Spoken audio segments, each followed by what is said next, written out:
Hey guys, Chris Brown, otherwise known as Change Stasis Wellness, coming at you with another wellness moment. Today I wanted to work on something for exercise.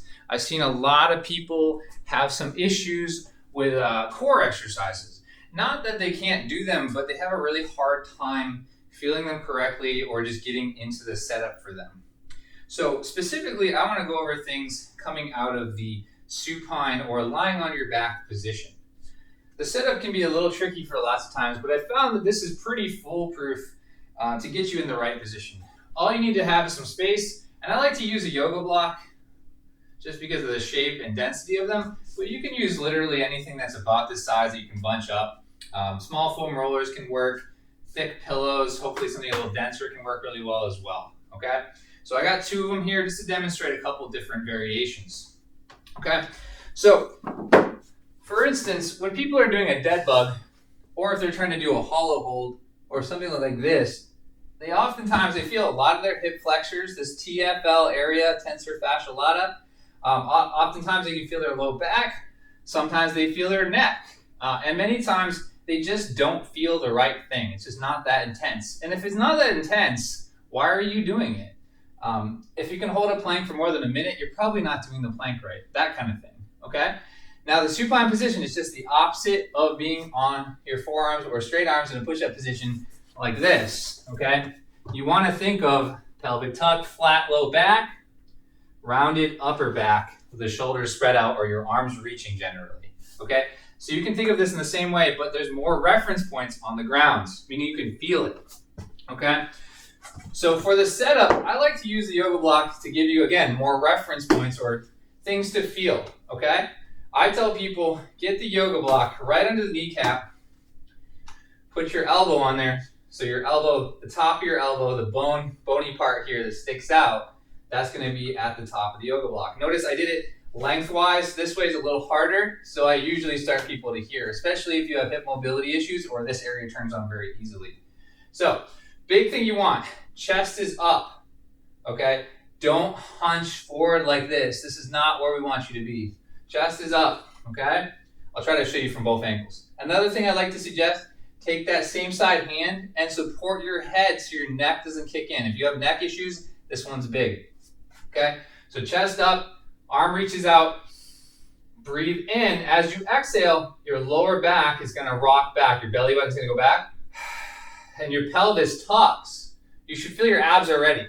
I'm gonna support my head, reach this arm out, and I'm just going to slowly come back without losing this connection, okay?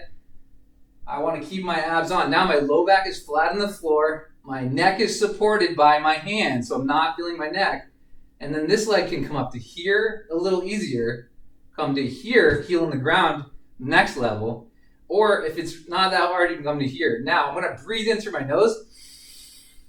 And as I exhale, I'm going to think of my back, especially on my left, crushing the ground. Okay, if you feel your back pushing into the ground, you're definitely going to feel your abs. That respiration, that forced respiration turns on your TAs and IOs, your transverse abdominis and your internal obliques. Those are respiratory muscles as well. Now you can also do this on both sides and putting you in a really good turtle rock position. You don't have to support your head, but if you have neck tightness, I would recommend it like so. Just make sure not to hunch your upper body by doing so. So make sure you get into a good position.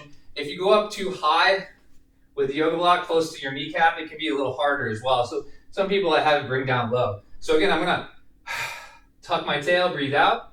I'm gonna come back slowly. And you can even kind of rock like this. If you keep that connection, I guarantee your abs are on.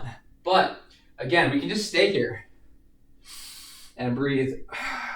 Focusing on low back, pressing down, and you're gonna fire up, you're gonna light up those abs. Okay, if I take this away, all of a sudden my hip flexors right here, they try to turn on a lot because I've lost something, I've lost a connection or something telling me to turn my abs on. Okay guys, so if you're doing that right, that should fire you up, and 30 seconds should be quite enough to get you fired up and really turn on your abs in a very good way. And you can take that and move it into a regular plank. Think about that same breathing thing and think about pulling the ground back, and that can be your yoga block. Pull the ground back towards your knee. And that can be again, you're thinking the ground becomes your yoga block. My low back's pressing into the floor, which is now the ceiling, and I'm tucking my tail and breathing out to pull my rib cage back with the TAs and IOs. Okay, guys? So if you do that right, you should feel your abs, very little hip flexors, if hopefully none, and you shouldn't feel your neck be active at all, okay? Give it a shot. Try 30 seconds to start and gradually increase until you can hold up to a whole minute per side, and the same goes for the plank. All right? Let me know how you do. Until next time, be well. Thank you.